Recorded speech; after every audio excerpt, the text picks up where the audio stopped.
When Hannah and James first pulled into the tree-lined entrance of Sycamore Grove, it felt like the beginning of a new, peaceful chapter. After years of apartment living and noisy neighbors, they had finally found a neighborhood that looked like it belonged on the cover of a home and garden magazine. Neatly trimmed lawns, pastel-painted homes, kids riding bikes, and couples walking dogs under the shade of towering maples. It had everything they wanted: charm, safety, a great school district, and enough yard for their soon-to-arrive daughter to one day run through sprinklers in the summer. They were expecting quiet.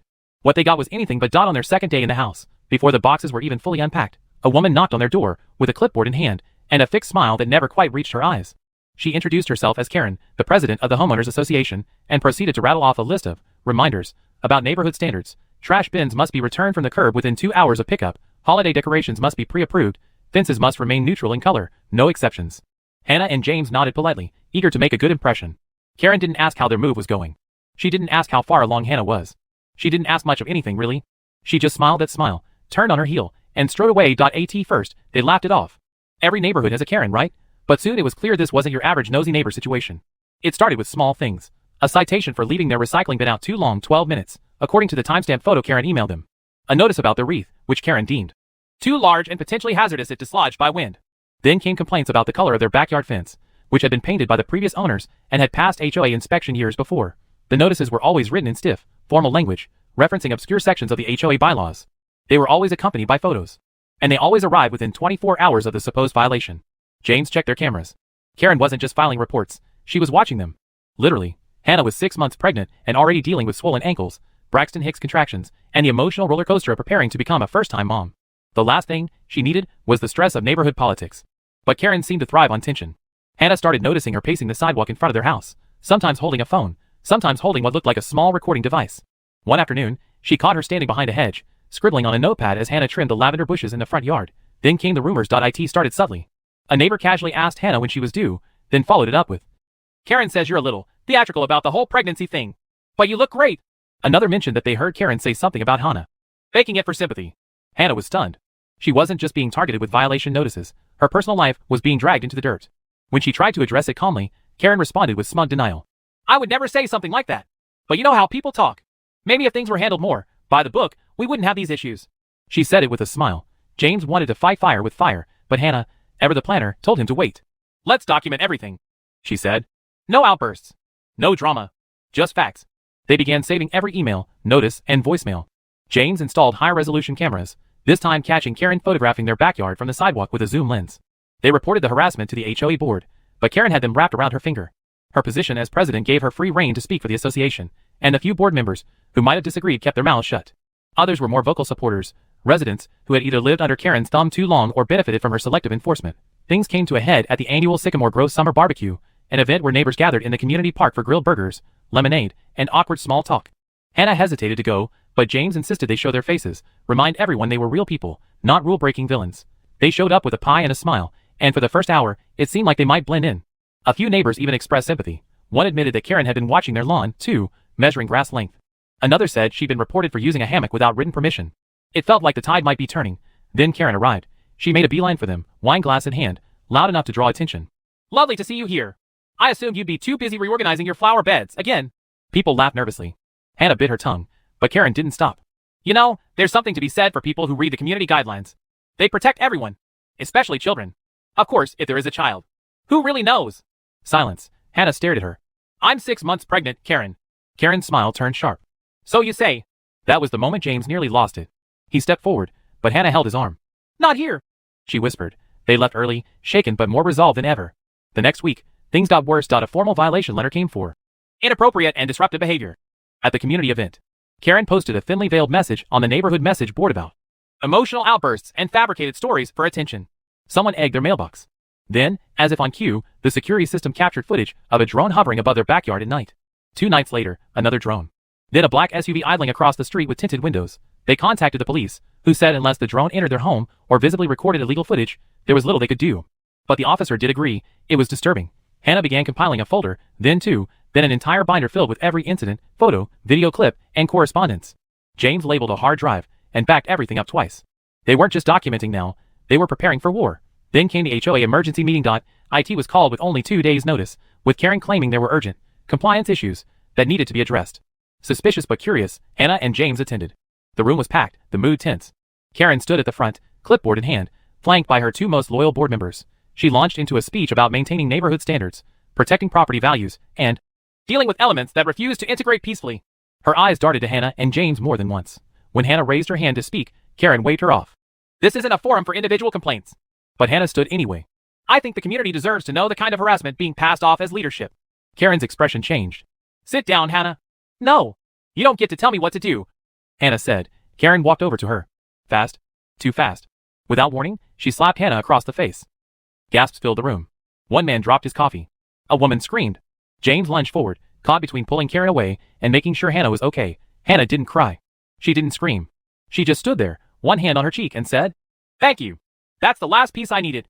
Karen's slap didn't just reverberate through the meeting room. It cracked the thin facade of authority she had so carefully maintained. The stunned silence that followed was broken only by the slow buzz of a phone recording in someone's hand. A neighbor who had been quietly filming the confrontation, a precaution that had become increasingly common, captured the moment clearly.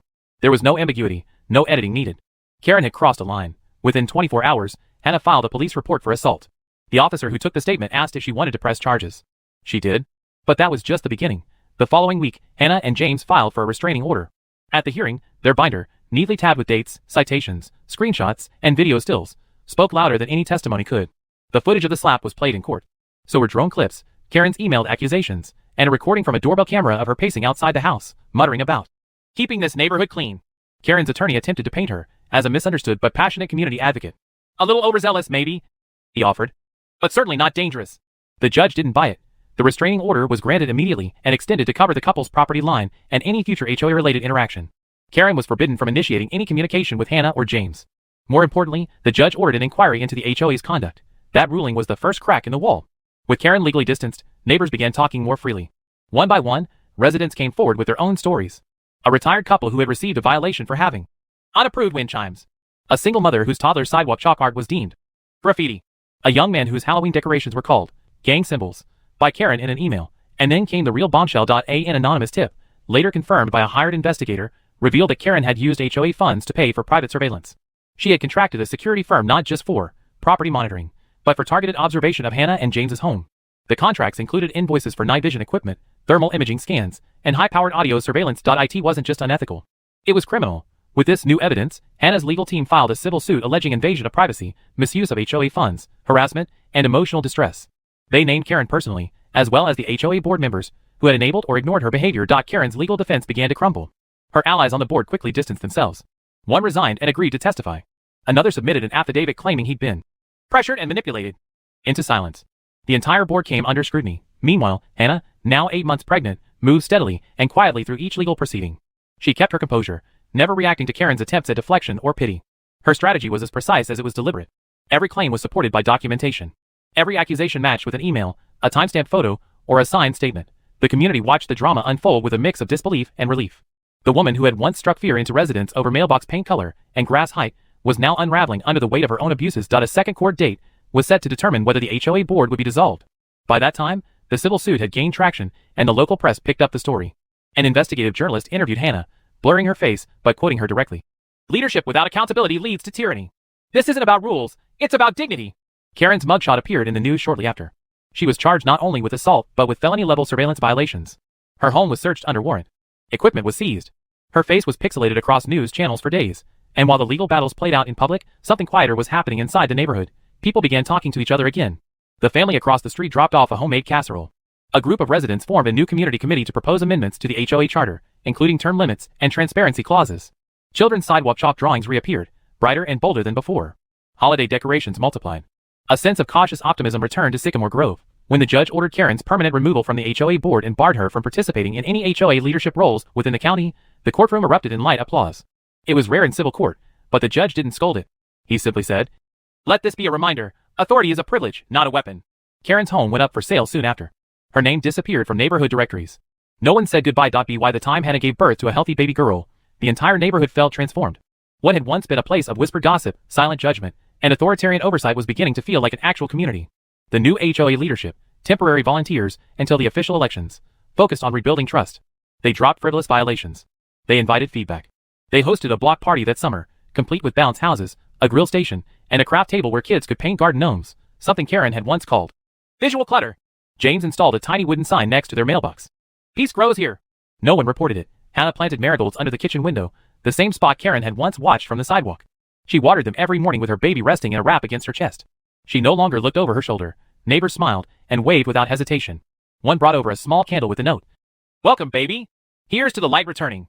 James looked out the window one evening as dusk settled over Sycamore Grove. There were no drones, no lurking SUVs. Just porch lights and distant laughter, the clink of glasses, and a quiet peace that felt hard-earned. And still, somewhere in a safe tucked away in their home, the binder remained. Not out of paranoia, but as a reminder of what they overcame. Of how truth beats intimidation. Of how the law, when wielded wisely and patiently, can expose darkness. And of how even in the most manicured communities, tyranny can grow, but so can courage. After the courtroom drama and media frenzy faded, a different kind of reckoning began, not in legal chambers or in front of cameras, but in quiet kitchens, backyard fences, and at the dinner tables of Sycamore Grove. The neighborhood that had once lived under Karen's thumb slowly came to terms with the reality of how deeply her rule had fractured them. No one was proud of their silence. You could say they hadn't seen something and chosen to look away. But in the aftermath, reflection gave way to responsibility. The transformation of Sycamore Grove wasn't immediate, but it was palpable. You could feel it in the absence of constant fear. In the way people allowed themselves to breathe without second-guessing whether their porch light color might land them another violation. The new HOA board, led by a soft-spoken middle-aged woman named Carla, was intentional in its efforts to reestablish trust. One of the first things they did was abolish the previous board's arbitrary rulebook and replace it with a revised set of guidelines created with community input. That alone sparked a rare kind of optimism, one built on mutual respect, not control. Carla, who'd lived quietly in the neighborhood for over a decade, confessed in a community forum that she had never felt empowered to speak up under Karen's rule. "Many of us thought we were keeping the peace by staying quiet," she said, voice trembling slightly. "But what we were really doing was surrendering it." Her words didn't need embellishment. They struck every resident in attendance with the sting of uncomfortable truth. But it was also the first time people clapped at an HOA meeting, not to support authority, but to welcome accountability. Meanwhile, Karen's criminal proceedings proceeded like clockwork, tedious, bureaucratic, but undeniably conclusive. The court found her guilty of misdemeanor battery and unlawful surveillance, with enough evidence from Hannah and James's carefully compiled records that the judge's statement was unequivocal. This was a flagrant abuse of private authority and a disturbing example of modern surveillance being used as a tool of personal harassment. The judge declared before delivering a sentence of probation, community service, and substantial restitution payments to the victims. Karen didn't speak at the sentencing. She kept her eyes down. Her once signature smugness had vanished somewhere between the cross-examinations and the court-ordered psychological evaluations. When she was escorted out of the courtroom, she didn't make eye contact with Hannah or James. And they didn't need her to. For Hannah, justice wasn't about Karen's suffering. It was about reclaiming safety, about feeling like she could walk barefoot in her yard without a pair of binoculars or a drone hovering nearby. For James, it was about making their daughter's first home a place not defined by fear or control. They got what they needed, not through revenge, but through patience, diligence, and the unwavering belief that the truth would matter in the end. Their home, the same one once dissected by HOA violations for things as trivial as mulch color and curtain patterns, became a beacon of quiet defiance. They repainted the mailbox in a vibrant shade of turquoise, formerly considered too expressive under Karen's administration. They strung soft Edison bulbs across the fence and planted lemon balm along the walkway.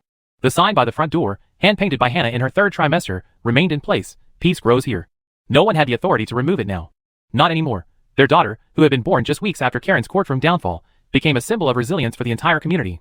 Neighbors they hardly knew came by with gifts, hand-knit blankets, engraved rattles, tiny books.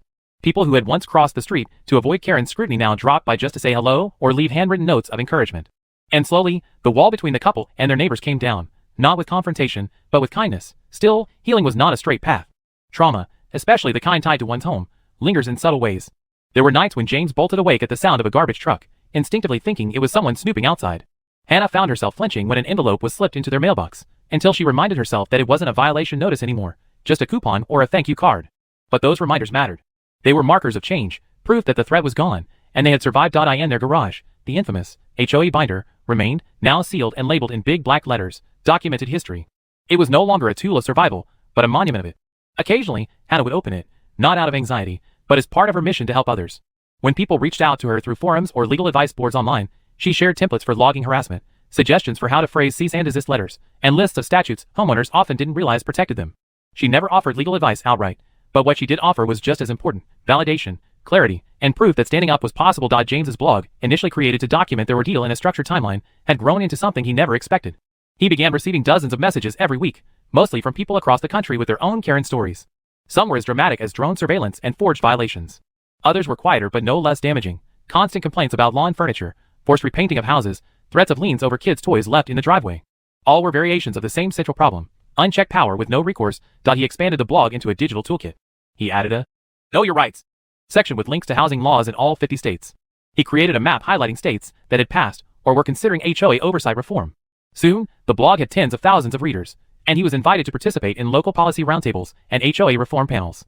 He declined some offers, wary of turning their story into a performance, but he accepted others, especially when they involved tangible legal reforms or public education campaigns.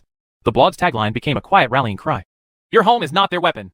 One evening, while watching the baby sleep through the monitor, Hannah scrolled through the blog's comment section and found a message from a woman in Arizona. I read your story, it said, and I finally confronted our HOA president for falsifying citations.